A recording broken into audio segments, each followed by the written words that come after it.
صبح بدا من طلعته. ہم مدینے کی گلی میں پھر دوبارہ چلتے ہیں. حضرت عمر رضی اللہ تعالیٰ عنہ کا دربار لگا ہے. ایک شخص کو پکڑ کر لوگ لے آتے ہیں کہ شخص نے ہمارے باپ کو قتل کر دیا. حضرت عمر رضی اللہ تعالیٰ عنہ نے پوچھا کیا ماجرا ہے بھائی؟ اس نے کہا جی واقعی میں ان کے باپ کا قاتل ہوں، لیکن میں نے قصداً قتل نہیں کیا. ہوا یہ کہ میں ایک مسافر ہوں، جا رہا تھا، راستے کے اندر سبز چراگاہ تھی، میرا اونٹ بھوکا تھا، اس چراگاہ میں داخل ہو گیا. اس کے بوڑھے باپ نے پتھر اٹھایا اور میرے اونٹ کو مارا، اس کی آنکھ نکل گئی. مجھے بڑا غصہ آیا، میں نے وہی پتھر اٹھا کر اس کے باپ کو دے مارا، لیکن وہ ایسے ٹکانے پہ لگا کہ اس کا باپ فوراً فوت ہو گیا. میرا قصد اور ارادہ نہیں تھا، لیکن بہرحال میں اس بات کا اقراری ہوں کہ میں نے اس کے باپ کو قتل کر دیا ہے. آپ جو حکم سنائیں میں اس کو قبول کروں گا، لیکن میں ایک مہلت مانگتا ہوں کہ میرے دوست، میرے بھائی کی کوئی رقم میرے ذمے ہے، میرے پاس اس نے امانت رکھی ہوئی ہے اور وہ مجھے پتا ہے کہ میں نے کہاں چھپا کے رکھی ہوئی. اگر آپ فیصلہ کر دیتے اور میری گردن کاٹ دی جاتی ہے تو وہ امانت جو میں نے رکھی ہوئی ہے سنبھال کر کے میرے علاوہ کوئی جانتا بھی نہیں ہے تو وہ اس تک کون پہنچائے گا؟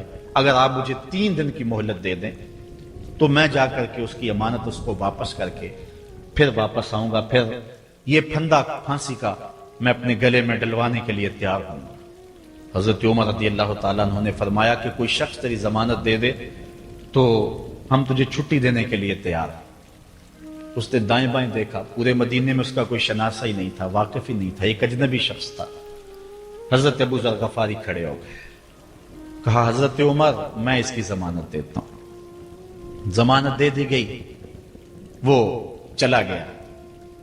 تیسرے دن وعدے کا جو وقت تھا لوگ جمع ہو گئے، دربار لگ گئے، ابھی تک آنے والا نہیں آیا.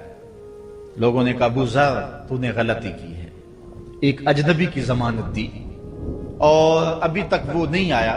اور میاں صاحب فرماتے ہیں ایک بار جو پھائیں اڑ جاندے اور پھر کدی نہ پھنس دینے. ظاہر ہے وہ چلا گیا، واپس تو نہیں پلٹ کے آئے گا، اسے پتا ہے کہ آگے سیدھی سیدھی میری موت ہے، تو تم نے یہ کیا غلطی کی؟ خیر آپ نے فرمایا کہ اگر وہ نہ آیا تو یہ پھانسی کا پھندا میرے گلے میں ڈال لینا، لیکن بہرحال میں نے اس کی ضمانت دی. کچھ عرصہ بیتا کہ دور سے گرد و غبار اڑتا ہوا دکھائی دیا. جب صورت واضح ہوئی تو وہی شخص تھا. حضرت عمر فاروق رضی اللہ تعالیٰ عنہ کے دربار میں کھڑا ہو کہنے لگا حضرت کسی وجہ سے تاخیر سے پہنچا ہوں، معذرت چاہتا ہوں، اب جو حکم ہے پورا کیجیے.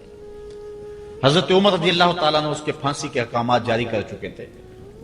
آپ نے فرمایا کہ ابو ذر یہ بتا کہ تو نے اس کی ضمانت کیسے دی جب تو اسے جانتا نہیں تھا؟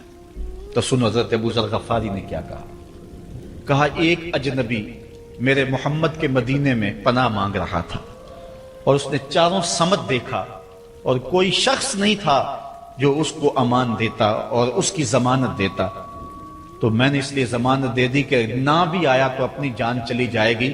کل کو یہ تو نہیں کہے گا کہ محمد کے مدینے میں کسی نے ضمانت مانگی تھی، پورے شہر میں کوئی ضمانت دینے والا نہیں تھا. اس کو کہا کہ انہوں نے تو ضمانت دے دی، میاں اب تو بتا کہ تو چلا گیا تھا، تجھے جانتا کوئی نہیں تھا، نہ پلٹ کے آتا تو تجھے کوئی پوچھنے والا نہیں تھا، تو تو نے یہ دوبارہ موت کے منہ میں کیوں اپنا سر رکھا ہے؟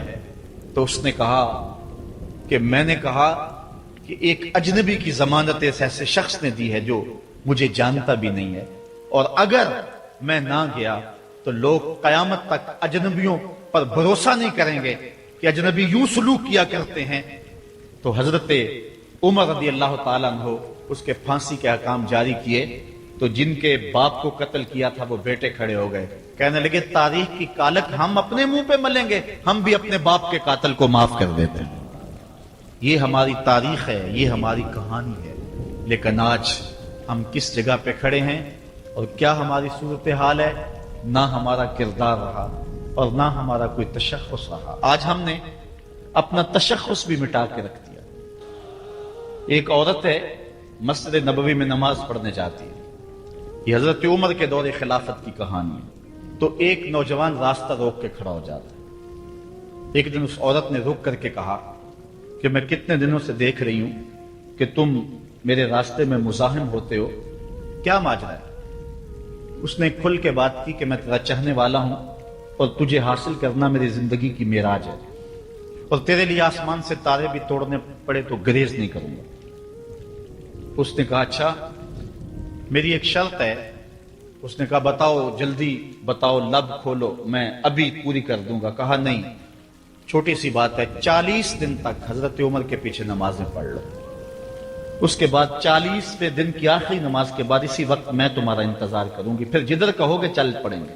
کہا ٹھیک، یہ کون سی مشکل بات ہوئی 40 دن نمازیں پڑھنے سے؟ اگر تو مل جائے تو میرے لیے کون سا یہ مشکل معاملہ ہے۔ 40 دن حضرت عمر کے پیچھے نمازیں چلتی رہی، دل کی دنیا تبدیل ہوتی رہی۔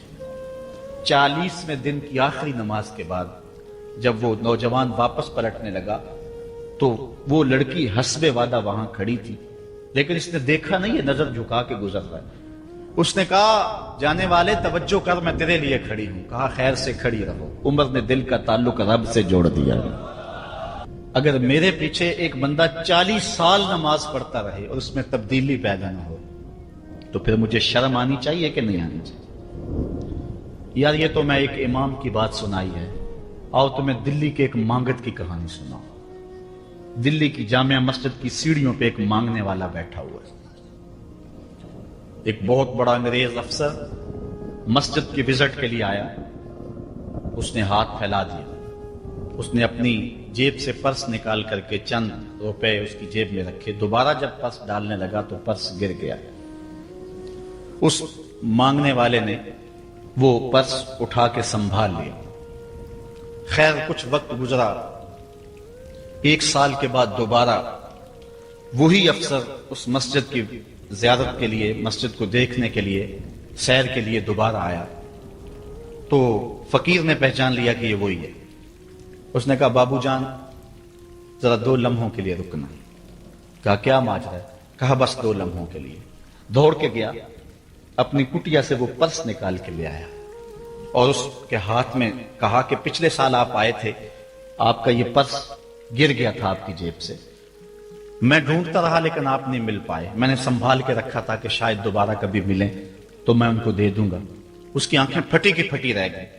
اس نے کہا جو ٹگا ٹگا مانگ رہا ہے، اتنا قیمتی پرس اور اس میں اتنی رقم، وہ آسودہ زندگی گزار سکتا تھا، تو یہ پرس واپس کیوں کر رہا ہے؟ اس نے کہا مانگنے کی بات اور ہے لیکن یہاں ماجرا اور ہے۔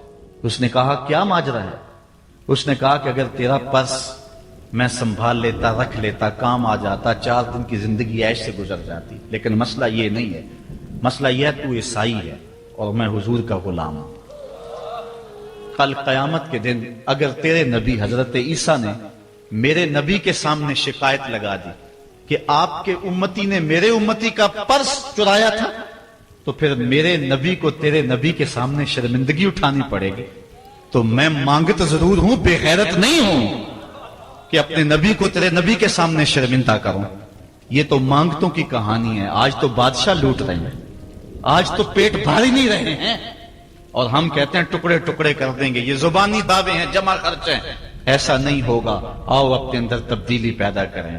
ہم اپنی ماضی کی تاریخ پڑھتے ہیں تو حیرت زدہ ہو جاتے ہیں، لوگوں میں کتنی اخلاقی بلندی تھی، آج ہمارے اخلاق لٹ گئے ہیں، آج ہمارا کردار نہیں رہا، اپنے طرز زندگی بھی بدل دی، نہ ہماری باطن کی وہ روشنی رہی، نہ ظاہری وہ صورتیں رہی کہ ہم پہچانے جائیں کہ حضور کے غلام ہیں، بلکہ آج بھانت بھانت کی بولیاں بول رہے ہیں۔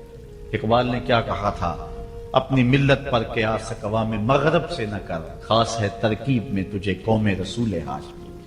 بلکہ آج فیشن کے طور پہ یہ کہا جاتا ہے جی آج کل دین پہ چلنا بڑا مشکل ہے، یہ آپ بھی سنتے ہوں گے، لوگ کہتے ہیں جی آج کل دین پہ چلنا بڑا مشکل ہے۔ یہ کون کہہ رہا ہے؟ جو مسجد میں آتا ہے تو موسم کے مطابق گرم اور سرد پانی دستیاب ہے، اس کے لیے ماحول ہے، اس کے لیے خوبصورت قالین بچھے ہوئے ہیں، مخملی مسلے رکھے ہوئے ہیں، جو نرم اور گداز مسلوں پہ پیشانی رکھ کر کے سجدہ کرتا ہے، وہ بطور فیشن کہہ رہا ہے جی آج کل دین پہ چلنا بڑا مشکل ہے۔ میں اس کے جواب میں کہا کرتا ہوں میاں تیرے لیے مشکل ہے یا کربلا والے حسین کے لیے مشکل تھا؟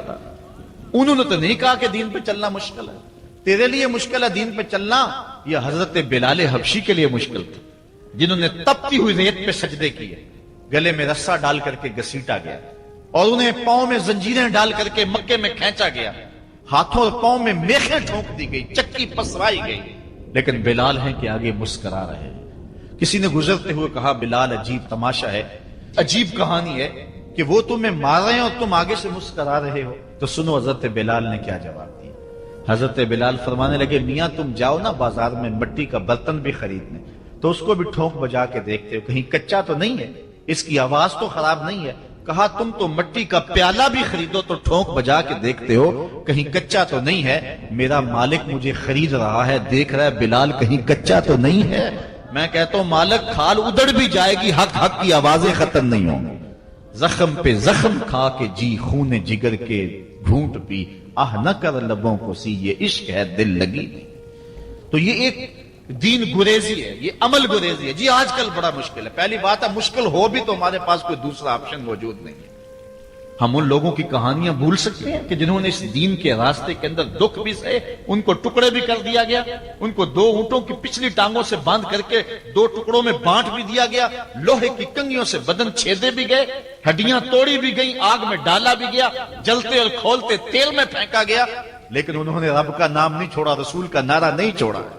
اور آج ہم کہتے ہیں جی بڑا مشکل ہے آج کل دین پہ چلنا، اور یہ مولویوں نے مشکل بنائی ہوئی ہے، یار دین اتنا بھی مشکل نہیں ہے، یہ کوئی بات نہیں ہے۔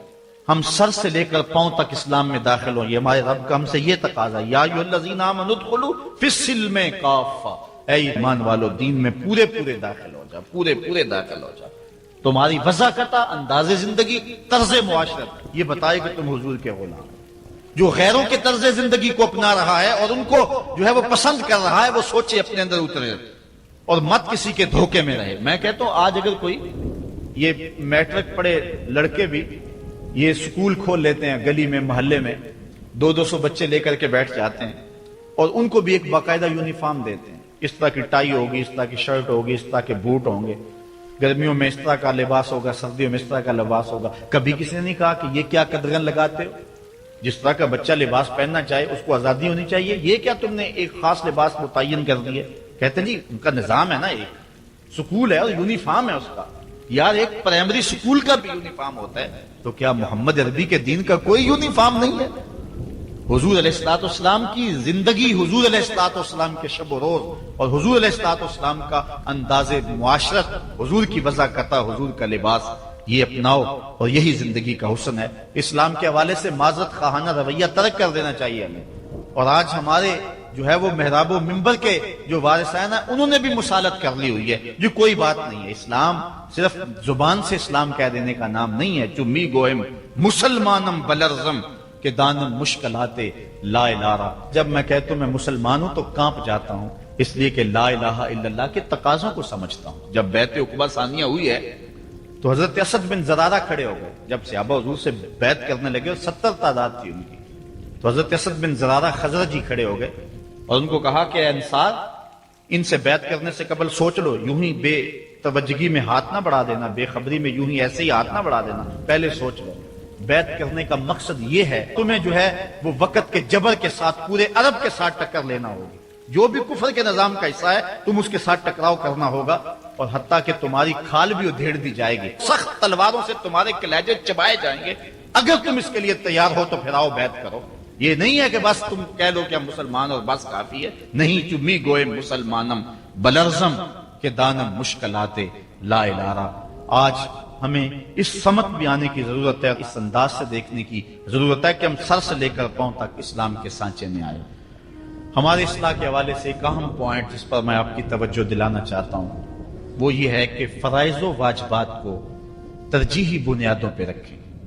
آج بطور مسلم ہمارا جو رویہ ہو چکا ہے، ہم مستحبات اور مباحات کے پیچھے پڑے ہوئے ہیں، اور اس کے مقابلے میں جو سنن، فرائض اور واجبات ہیں ان کی پرواہ چھوڑ چکے ہوئے ہیں۔ دین میں کتنے امور ہیں جو صرف مباح کی حد تک ہیں، کر لو تو ٹھیک، نہ کرو تو پھر بھی ٹھیک، اور کتنے امور ایسے ہیں کہ جو صرف استحباب کے زمرے میں آتے ہیں۔ لیکن ہم کتنی چیزوں کو اس انداز سے گلے لگائے ہوئے ہیں کہ جس طرح فرض ہو، اور اسلام کے اہم فرائض اور اسلام کی اہم واجبات ان کو ہم ترک کیے ہوئے. ساری رات ہم محفل میں جاگ لیں گے, فجر کی نماز نہیں پڑھیں گے تو کیا فائدہ ہوگا. ہم حضور علیہ الصلوۃ والسلام کے میلاد پہ جھنڈیاں بھی لگا لیں گے, سب کچھ کر لیں گے, لیکن حضور علیہ الصلوۃ والسلام کی سنت سیرت کو ترک کر دیں گے. تو بتاؤ کہ اس سے کیا حضور کی رضا میں حاصل ہو جائے گی؟ ہاں, اگر فرائض کی ادائیگی کے بعد ان کاموں کو کرو تو یہ تمہارے لیے بہتری کا سامان ہے. آؤ اس پر ایک دو روایات آپ کے سامنے رکھوں. ایک طرف حضور علیہ الصلوۃ والسلام سے محض محبت کا دعویٰ ہے, اور ایک حضور علیہ الصلوۃ والسلام کے دیے ہوئے دین کو اور حضور علیہ الصلوۃ والسلام کے پیغام کو اپنانا ہے. بلکہ ایک طرف اپنی طرف سے اظہار محبت ہو اور وہ سچا ہی ہو, اور دوسری طرف حضور کا حکم ہو تو حکم ترجیح پا جائے گا. حضرت عبداللہ ابن رواحہ رضی اللہ تعالی عنہ یہ حضور علیہ الصلوۃ والسلام کے درباری شاعر ہیں. ویسے تو 34 سے 35 لوگ حضور علیہ الصلوۃ والسلام کی باقاعدہ نعت خوانی کرتے تھے. ویسے تو ہر صحابہ حضور کا نعت خواں تھا, لیکن یہ باقاعدہ حضور کی ثنا کیا کرتے تھے. لیکن 3 اصحاب جو ہیں یہ خاص طور پہ حضور علیہ الصلوۃ والسلام کے درباری نعت خواں کہلاتے ہیں. حضرت کعب بن زہیر, حضرت حسان بن ثابت اور حضرت عبداللہ ابن رواحہ رضی اللہ تعالی عنہ. حضرت عبداللہ ابن رواحہ کو حضور نے حکم دیا کہ صبح فجر کی نماز کے بعد ہی تم لوگوں کو لے کر کے فلاں جنگ کے لیے نکل جانا. اب یہ بات سمجھ میں یہاں آ رہی ہے کہ حضور علیہ الصلوۃ والسلام کے نعت خواں صرف نعت خواں ہی نہیں تھے, وہ مجاہد بھی تھے. وہ تلوار بھی اٹھاتے تھے, وہ جنگیں بھی کیا کرتے تھے. اور حضرت عبداللہ ابن رواحہ جن کا یہ میں تذکرہ کر رہا ہوں, یہ جنگ موتا کے اندر ان کی شہادت ہوئی ہے. یعنی یہ نہیں ہے کہ صرف زبانی دعویٰ اور جو ہے وہ عمل نہیں ہے. حضور علیہ الصلوۃ والسلام کی حرمت پہ حملہ ہو اور میدان کے اندر کوئی شخص نہ آئے اور اسٹیج کے اوپر جتنے مرضی دعوے کرتا رہے, اس کے دعوے قبول نہیں ہوں گے. تو اب حضرت عبداللہ ابن رواحہ رضی اللہ تعالیٰ عنہ کا عمل دیکھیے, نعت خواں بھی ہیں اور مجاہد بھی ہیں دین. حضور نے فرمایا عبداللہ ابن رواحہ ان لوگوں کو لے کر صبح چلے جانا.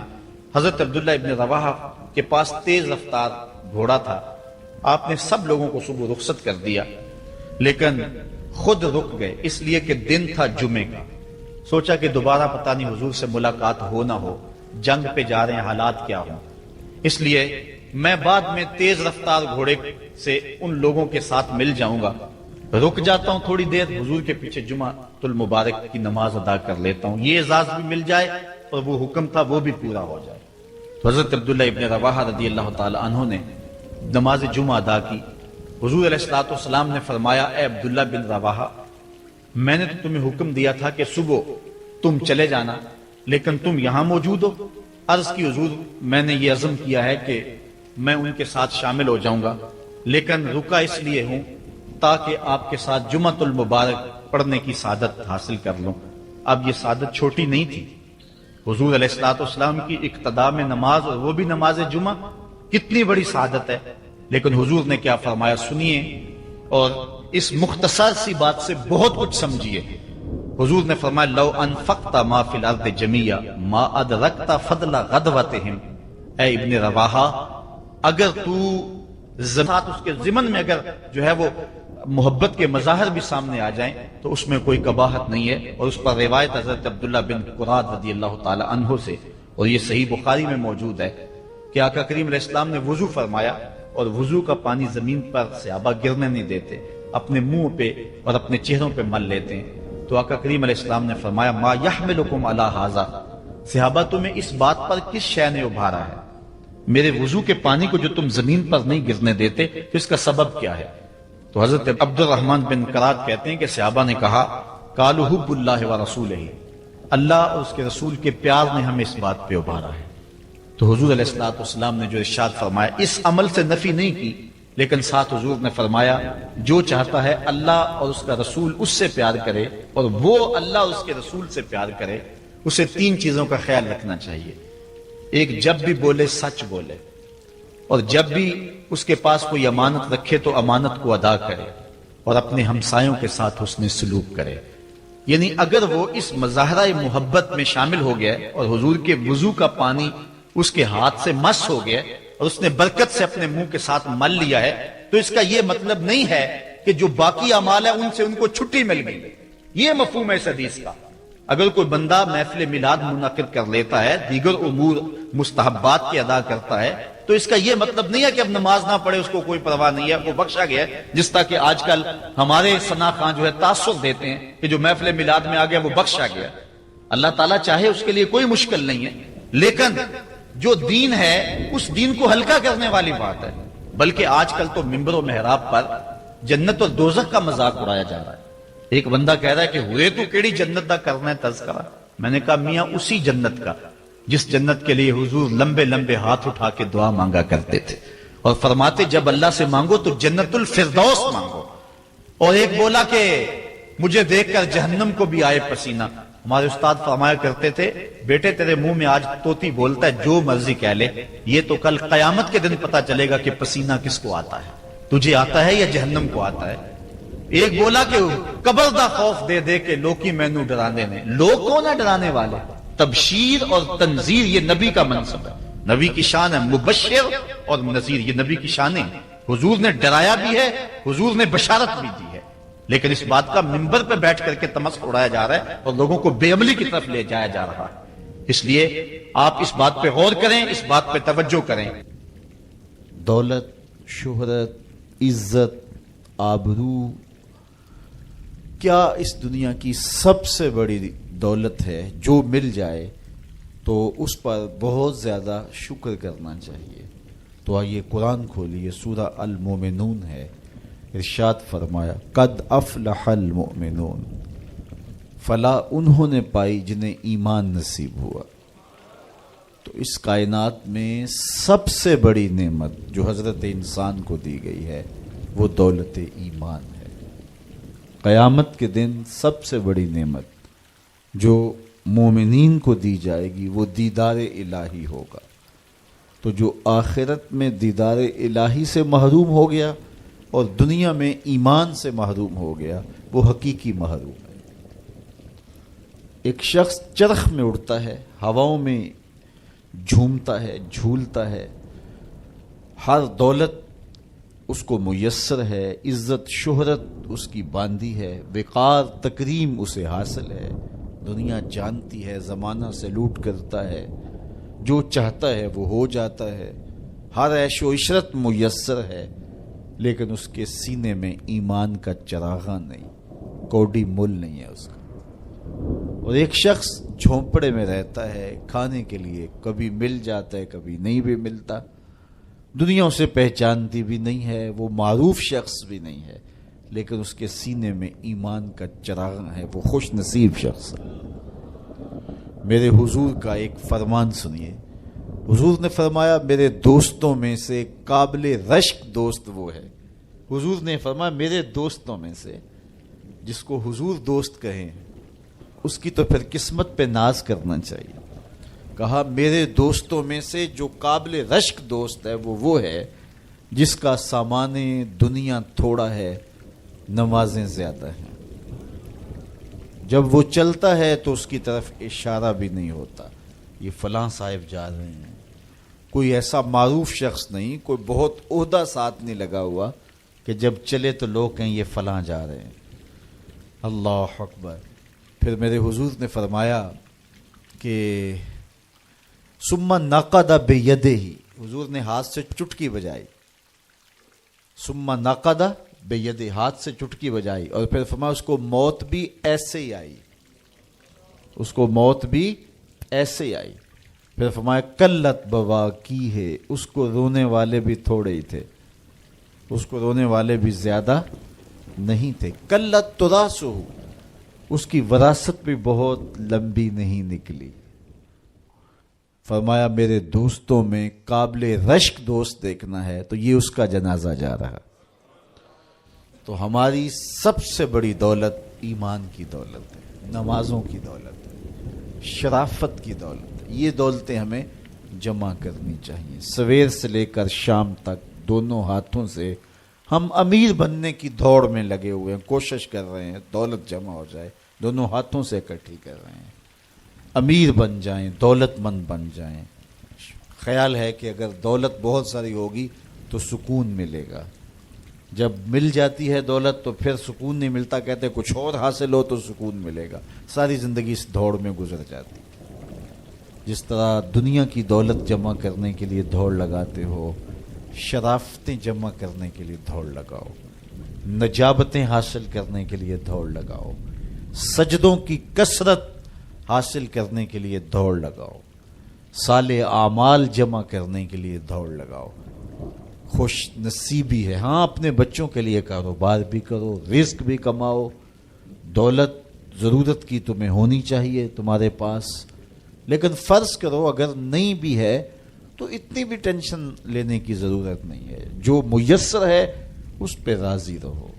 نہیں 4 کنال کا بنگلہ تو 1 کنال کا گھر جو ہے وہ بھی سکون دیتا ہے، کنال کا گھر بھی نہیں ہے تو 5 مرلے کا کٹیا بھی تو چھت تو اپنی ہے نا، سکون دیتا ہے۔ چلو ایسا بھی نہیں ہے تو 1.5-2 مرلے میں بھی رہتے ہو تو وہاں بھی تو قرار ہے۔ اور سنو حضور کا ایک فرمان، سیدنا علی المرتضیٰ سے مروی ہے، میرے حضور نے فرمایا جو اللہ کے دیے گئے تھوڑے رزق پہ راضی ہو گیا، اللہ قیامت کے دن اس کے تھوڑے عملوں پہ راضی ہو جائے گا کہ میرے بندے تو بندہ ہو کے راضی ہے، میں تو پھر رب ہوں۔ تو یہ کتنا اچھا سودا ہے، اس پہ راضی ہو جانا۔ دکھوں کو ختم ہی یہی چیز کرتی ہے۔ بندہ رب پہ راضی ہونا سیکھ لے تو جہاں بندہ ہوگا وہیں خوش ہوگا، اور راضی ہونا نہیں سیکھے گا تو کھرب پتی بھی ہوگا، نفس کی کمینگی ختم نہیں ہوگی۔ تو پھر اس پہ راضی رہنے کا فن سیکھنا چاہیے۔ اور یہ فن ملتا کہاں سے ہے؟ یہ فقیروں کی چوکھٹ سے ملتا ہے، اللہ والوں کی صحبت سے ملتا ہے، ان کی اپنی زندگی توکل کا نمونہ ہوتی ہے، تو ان کے پاس بیٹھ کر کے بہت کچھ سیکھنے کو ملتا ہے کہ یہ بھی تو زندگی گزار رہے ہیں۔ حضور کی سیرت پڑھیں، آپ کو یہ سب کچھ ملے گا۔ اللہ نے اپنے محبوب کو اختیار دیا، محبوب اگر چاہو تو یہ بطحا مکہ سونے اور چاندی کا بنا دیں۔ تو حضور کیا کہتے ہیں؟ ایک دن کھانا دینا، ایک دن فاقہ دینا۔ جس دن کھانا ملے گا تیرا شکر کروں گا، جس دن فاقہ ملے گا صبر کروں گا۔ تو اللہ کے حضور عجز، اللہ کے حضور رضا، یہ بہت بڑی دولت ہے۔ اگر نصیب ہو گئی تو سمجھو زندگی سوکھی ہو گئی، ورنہ ساری زندگی دھوڑی ختم نہیں ہوتی ہے، بھاگم باغ لگی رہتی ہے، اور ہر وقت جو ہے وہ مشکل جان نہیں چھوڑتی۔ لیکن جو اس پہ راضی رہنے کا فن سیکھ جاتا ہے تو وہی باکمال شخص ہوتا ہے، اور اسے ہی طمانیت کی زندگی ملتی ہے، اور اسے ہی قرار کا سودا نصیب ہوتا ہے۔ شاہ جہاں راوی کے کنارے ٹہل رہا تھا تو اس نے دیکھا کہ وہاں ایک فقیر ریت پہ سویا ہے، تو اس نے اس کو کہا کہ بابا زندگی کیسی گزر رہی ہے؟ اس نے دیکھا اور مسکراتے ہوئے کہا کچھ تو تیرے جیسی گزر رہی ہے، کچھ تیرے سے بہتر بھی گزر رہی ہے۔ تو بادشاہ کو بڑی حیرت ہوئی، اس نے سمجھا یہ مجھے پہچانا نہیں۔ فقیر کو کیا پتا ہے شہنشاہ کیا ہوتے ہیں۔ اس نے کہا تم مجھے پہچانا نہیں؟ کہا تم شاہ جہاں ہو نا، بر صغیر کے بادشاہ ہی ہو نا؟ کہا ہاں ہاں، تو پھر تم نے کیسے کہہ دیا کہ کچھ تیرے جیسی کچھ تیرے سے بہتر؟ میرے جیسی زندگی کا تصور نہیں ہو سکتا، اور تم بہتر کی بات کر رہے ہو۔ محلات کی زندگی دیکھی ہے تم نے؟ شاہی خدمت گزاروں کے رنگ دیکھے ہیں؟ آبنوسی جو ہے وہ پنکھیوں پر خادماؤں کے انداز دیکھے ہیں؟ تمہیں کیا پتا کہ شاہی زندگی کیسے ہوتی ہے؟ کہا بادشاہ جب رات پڑتی ہے اور تو مخملی اور خوبصورت بستروں پہ سوتا ہے، پھولوں کی لگی ہوئی سیج پہ لیٹتا ہے، میں اس ریت پہ سو جاتا ہوں، اور جب نیند آ جاتی ہے تمہیں بھی خبر نہیں ہوتی کہاں پڑا ہوں، خبر مجھے بھی نہیں ہوتی۔ اس وقت میری اور تمہاری زندگی ایک جیسی گزر رہی ہوتی ہے۔ تو کہا میرے سے بہتر؟ کہا جب سحری کا وقت ہوتا ہے تم سو رہے ہوتے ہو، میں اٹھ کے اس سے لو لگا دیتا ہوں، یہ میرا وقت تیرے سے بہتر گزر رہا ہوتا ہے۔ تو جب انسان اس پہ راضی ہو جائے تو پھر اس کو زندگی گزارنے کا مزہ آتا ہے۔ بات لمبی نہ ہو تو سب سے قیمتی اثاثہ جو ہمیں دیا گیا ہے وہ ایمان ہے۔ اللہ تعالیٰ کا شکر ہے، ہم بڑے غریب ہوں گے، ہم میں سے بہت سارے لوگ مقروض بھی ہوں گے، بہت سارے لوگ ایسے ہوں گے جن کا ذاتی گھر نہیں ہوگا، کرائے پہ رہتے ہوں گے، بہت سارے لوگوں کے کندھوں پر بیٹیوں کی شادیوں کا بوجھ بھی پڑا ہوگا کہ اتنی بڑی ذمہ داریاں ہیں، میں نے ان کو نبھانا ہے، بہت سارے لوگ کاروباری پیچیدگیوں میں پھنسے ہوں گے، بہت سارے لوگ بیماریوں میں مبتلا ہوں گے، آپ میں سے بہت سارے لوگ مقدمات کی مشکلات میں بھی ہوں گے، دیگر دکھوں میں ہوں گے، اپنوں بیگانوں کی بے وفائیوں کے صدمے بھی ہوں گے، داغ بھی ہوں گے، بہت کچھ ہوگا، لیکن یہ ساری پریشانیاں ایک طرف، اس بات کا شکر ادا کیجئے اللہ نے ہمیں ایمان کا نور عطا فرمایا، ہمارے سینے ایمان کے نور سے خالی نہیں ہیں۔ میرے والد گرامی اللہ ان کی قبر پہ کروڑوں رحمتوں کا نزول کرے، ایک شعر جھوم کے پڑھا کرتے تھے، محمد جان جانا ہے پیغمبر ہو تو ایسا ہو، رسولوں کی بشارت سے مبشر ہو تو ایسا ہو، امر توقیر کا سب کو موکر ہو تو ایسا ہو، کیا ہم کو غلام ان کا مقدر ہو تو ایسا ہو۔ تو یہ ہمارے بخت کہ ہمیں حضور کا غلام ہونے کی سعادت بخشی گئی۔ قد افلح المؤمنون، فلا انہوں نے پائی جو اہل ایمان ہیں۔ الذین هم فی صلاتہم خاشعون، یہ وہ خوش نصیب لوگ ہیں جو نماز میں خشوع کرتے ہیں، گڑ گڑاتے ہیں، اللہ کے حضور عاجزی کرتے ہیں، ان کی آنکھیں آنسوؤں کا خراج دیتی، عجز کرتے ہیں اس کے حضور۔ یہ سعادت مندی ہے، نماز میں خشوع نصیب ہو جانا۔ میرے حضور نے ارشاد فرمایا، جب حضرت جبریل حضور کے پاس آئے اور حضور کی خدمت میں ادب سے بیٹھ گئے تو انہوں نے کچھ سوال پوچھے، تو ان سوالوں میں سے ایک سوال یہ تھا کہ حضور مجھے احسان کے بارے میں خبر دیجیے۔ تو آقا کریم نے ارشاد فرمایا کہ تو اپنے رب کی عبادت اس طرح کرے کہ تو اسے دیکھتا ہے، اور اگر یہ کیفیت پیدا نہیں ہوتی تو کم از کم یہ کیفیت پیدا ہو کہ وہ تمہیں دیکھ رہا ہے۔ تو جب یہ تصور ہوتا ہے کہ وہ ہمیں دیکھ رہا ہے تو پھر حرکات و سکانات مرتب ہو جاتی ہیں۔ ہم جاتے ہیں نا کسی جگہ پہ تو وہ کہتے ہیں جناب آپ لائیو جا رہے ہیں، تو پھر کپڑے سوار کے بیٹھ جاتے ہیں، اعضاء کا جو ہے وہ نظم قائم رکھتے ہیں کہ اتنے لوگ دیکھ رہے ہیں تو ہم اپنی حرکات و سکانات کو مرتب رکھیں، منظم رکھیں۔ تو جب لوگ دیکھ رہے ہیں تو حرکتیں منظم ہونی چاہیے، تو جب رب دیکھ رہا ہو تو پھر دل کی دھڑکن بھی بے ترتیب نہ ہونے پائے، پھر وسواس، خیالات، کیا کچھ جو انسان کی زندگی کو برباد کرتے ہیں ان سے کنارہ کشی ہو، اور اس تصور میں ڈوب جائے کہ میرا رب مجھے دیکھ رہا ہے۔ یار کسی کی ماں اس کو پیار سے دیکھ رہی ہو تو پھر وہ نشہ نہیں اترتا، باپ دیکھ رہا ہو پیار سے تو وہ اپنا رنگ ہوتا ہے، استاد شفقت سے دیکھ رہا ہو، مرشد دیکھ رہا ہو کسی کو تو پھر وہ نشہ نہیں جاتا، تو کیا تصور میں بندہ ڈوب جائے کہ میرا رب مجھے دیکھ رہا ہے۔ تو جب رب شفقت سے، محبت سے بندے کو دیکھ رہا ہے تو پھر اس کی نماز میں کیوں لذت پیدا نہیں ہوگی، کیوں سرور پیدا نہیں ہوگا، کیوں کیفیات کا جہاں آباد نہیں ہوگا۔ تو فرمایا کہ وہ پھر خشوع کرتے ہیں، گڑ گڑاتے ہیں، روتے ہیں، عجز و انکساری کرتے ہیں۔ ان کی نمازیں پھر کس انہماک کے ساتھ، کس محبت کے ساتھ، کس پیار کے ساتھ ادا ہوتی ہیں، ان کے سجدوں کی کیفیت کیا ہوتی ہے۔ ایک روایت میں آتا ہے بندے کو پتہ چل جائے سجدے میں جو اس پر رحمتیں اترتی ہیں تو وہ سجدے سے سر ہی نہ اٹھائے، اتنی رحمتیں اس کے اوپر نازل ہو رہی ہوتی ہیں۔ تو وہ اپنی نمازوں میں خشوع کرتے ہیں، للہیت کے ساتھ، خلوص کے ساتھ، عجز و انکساری کے ساتھ، گڑ گڑاتے ہوئے، روتے ہوئے۔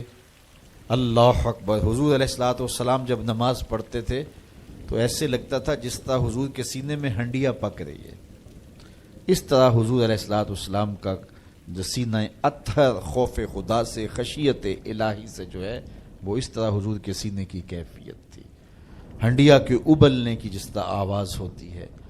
اللہ اکبر۔ والذین هم عن اللغو موردون، اور ان خوش نصیب لوگوں کی کہانی یہ ہے کہ بیہودہ بات کی طرف التفات نہیں کرتے، ان کی زندگی مقصدیت کے نور سے مالا مال ہوتی ہے۔ یہ بات کی، ادھر کی اڑا دی، چائے والے کھوکھے پہ بیٹھے 3 گھنٹے گزار دیے، حمام پہ بیٹھے 2 گھنٹے گزار دیے، فضولیات پہ بحث کرتے رہے۔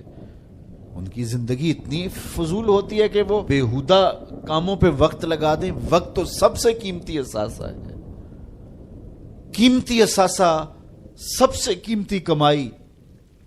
انسان یوں تو نہیں اڑاتا.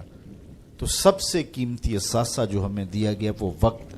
امام شافعی فرماتے ہیں میں نے فقیروں سے 2 باتیں ایسی سیکھی ہیں جنہوں نے مجھے بڑا نفع دیا ہے. چونکہ جو اہل اللہ کی باتیں ہوتی ہیں وہ باتوں کی امام ہوتی ہیں، چونکہ ان کے مشاہدات کا نچوڑ ہوتا ہے. حضرت امام احمد بن حنبل حضرت بشر حافی کے پیچھے دوڑتے تھے، تو کسی نے ان کو کہا کہ آپ اتنے بڑے عالم ہیں تو اس فقیر سے کیا تلاش کرتے ہیں؟ تو امام احمد بن حنبل فرمانے لگے کہ احمد بن حنبل جس رب کو مانتا ہے بشر حافی اس رب کو جانتا بھی ہے. تو ان سے بڑی باتیں ملتی ہیں ہمیں. تو کہا فقیروں کی 2 باتوں نے مجھے بڑا ہی فائدہ دیا. ان میں سے ایک بات یہ، الوقت سیف قاطع، وقت کاٹ دینے والی تلوار ہے. اگر وقت کو تم نہیں کاٹو گے تو وقت تمہیں کاٹ دے گا. کہا اس بات نے مجھے بڑا نفع دیا اور میرا وقت بچایا، ورنہ ہمارا کتنا وقت برباد ہو جاتا ہے. کس نے کتنے سکور کیے جی، کس نے کتنے جو ہے وہ آؤٹ کیے، اور کون کس میچ میں کتنے جو ہے اس نے سکور بنائے، اس پہ میں نے دیکھا 2-2 گھنٹے لوگ بات کر لیتے ہیں. اتنا وقت لوگوں کے پاس ہوتا ہے. مقصد کیا ہے اس کا، مدعا کیا ہے؟ ٹیلی ویژن پہ ٹاک شوز چل رہے ہوتے ہیں ایسے موضوعات پہ، تو حیرت ہوتی ہے کہ اتنا قیمتی وقت اور ہم بحیثیت قوم کھڑے کہاں ہیں اس وقت دنیا میں، اور ہمارے پاس اتنا زائد وقت ہے کہ ہم کن امور پہ بحث کر رہے ہیں. کوئی بندہ باہر سے آیا نا تو اس نے دیکھا کہ پھاٹک بند ہے اور لوگ سائیکل سر پہ اٹھا کے اور موٹر سائیکل بھی جو ہے وہ کسی طرح سے گھسیٹ کے جو ہے وہ ریلوے لائن عبور کر رہے ہیں. تو وہ بڑا متاثر ہوا کہ اتنی ذمہ دار قوم ہے کہ جو گاڑی کے آنے کا انتظار بھی نہیں کرتی اور ان کو اپنے مقصد پر جانے کے لیے، کام پر جانے کے لیے اس قدر ان کو جلدی ہے کہ یہ سائیکل بھی سڑک پہ اٹھا کے سڑک عبور کر رہے ہیں. تو خیر جب پھاٹک کھلا تو وہ گیا تو دیکھا آگے بندریا کا تماشا لگا تھا، 600 آدمی وہاں کھڑا تھا. اس نے کہا اچھا اس کی جلدی تھی سب کو. تو ہمارا تو کتنا وقت بندریا کے تماشے کو دیکھتے ہوئے گزر جاتا ہے، جب ہم بحیثیت قوم دنیا میں کہاں کھڑے ہیں. تو ہمیں تو اپنے ایک ایک لمحے کی قدر کرنی چاہیے. کاروباری لوگوں کو بھی آگے بڑھنا چاہیے، علماء کو بھی اپنے وقت کی قدر کرنی چاہیے، عوام کو بھی کرنی چاہیے. ہمارے علماء کا بھی حال ایسے ہی ہے. ایسے موضوعات پہ گفتگو کرتے ہیں جو نہ قوم کی ضرورت ہوتی ہے اور نہ ان کی ضرورت ہوتی ہے، لیکن بس وقت ہے کہ ان کے پاس اتنا ہے کہ 3-3 گھنٹے ایسے موضوعات پہ بات کر جاتے ہیں کہ جس کی قوم کو کس طرح سے ضرورت بھی نہیں ہوتی ہے. تو ہم اپنے وقت کو ضائع کرتے ہیں جو سب سے قیمتی اثاثہ ہے ہمارے پاس. حضرت امام ابو بکر بن داسا کہتے ہیں میں امام ابو داود سے ملا، یہ جنہوں نے سنن ابی داؤد لکھی ہے. تو کہتے ہیں کہ وہ فرمانے لگے کہ مجھے اللہ کے رسول صلی اللہ علیہ وآلہ وسلم کی 6 لاکھ حدیثیں زبانی یاد ہیں. ان 6 لاکھ احادیث رسول کا میں نے خلاصہ تیار کیا تو میرے پاس رہ گئیں 4000 حدیثیں. پھر میں نے زہد، مناقب، فضائل، قصص اور پچھلی امتوں کے تذکروں پر مشتمل حدیثوں کو الگ کر دیا. جن احادیث سے صرف مسائل شرعیہ کا استنباط و استخراج کیا جا سکتا تھا میں نے ان کو الگ کیا تو میرے پاس رہ گئیں 800 حدیثیں. ان 800 احادیث سے ہی پورے دین کو سمجھا جا سکتا ہے. جس طرح کہ قرآن مجید کی آیات میں سے 500 آیات ایسی ہیں جن سے احکام شرعیہ ثابت ہوتے ہیں. باقی کچھ پچھلی امتوں کے تذکرے ہیں، کچھ تنذیر ہے، جہنم سے ڈرایا گیا ہے، تحذیر ہے، اور کچھ تبشیر ہے، جنت کا بتایا گیا ہے، اس کے نقشے بیان کیے گئے ہیں. پچھلی قوموں پر آنے والے عذاب، ان کے اسباب بیان کیے گئے ہیں، اور بہت ساری چیزیں بیان کی گئی. لیکن جن سے احکام ثابت ہوتے ہیں ان کی تعداد، ان آیات کی، آیات الاحکام جو ہیں ان کی تعداد 500 ہے. اسی طرح لاکھوں احادیث کا خلاصہ جو تیار کیا، تو جن احادیث سے احکام کا ثبوت ہوتا ہے اور مسائل شرعیہ کا استنباط و استخراج کیا جاتا ہے، ان کی تعداد ہے 800۔ تو حضرت امام ابو داؤد کہتے ہیں میں ان 800 احادیث کا ایک اور خلاصہ تیار کیا، تو میرے پاس رہ گئیں 4 حدیث سے، اور ان 4 حدیثوں کے بارے وہ فرماتے ہیں اساس الاسلام ہیں، اسلام کی جڑ ہیں، اسلام کی بنیاد ہیں۔ ان میں سے ایک حدیث یہ ہے، من حسن اسلام المرء ترکہ ما لا یعنی ہے، کسی شخص کے اسلام کا حسن یہ ہے کہ وہ ہر بے مقصد کام کو چھوڑ دیتا ہے، ترک کر دیتا ہے۔ اللہم صلی علی سیدنا و مولانا محمد، اللہم صلی علی سیدنا و مولانا محمد۔ اللہ کے شیر ہے در کرار پر درود، اللہ کے شیر ہے در کرار پر درود، اللہ کے شیر ہے در کرار پر درود۔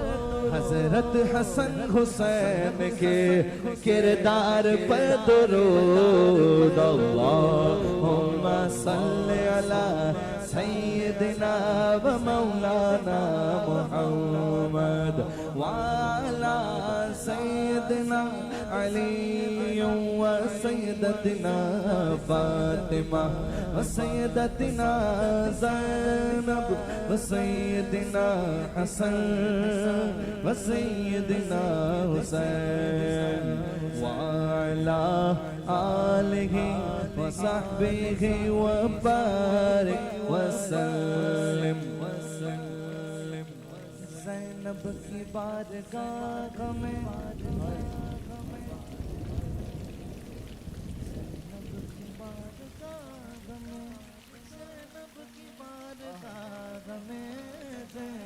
کی بارگاہ میں سلام نیاز ہے، زینب کی بارگاہ میں سلام نیاز ہے، جو مرتضیٰ کی لاڈلی زہرا کا ناز ہے۔ اللہم صلی علی سیدنا و مولانا محمد وعلی سیدنا علی و سیدتنا فاطمہ و سیدتنا زینب و سیدنا حسن و سیدنا حسین۔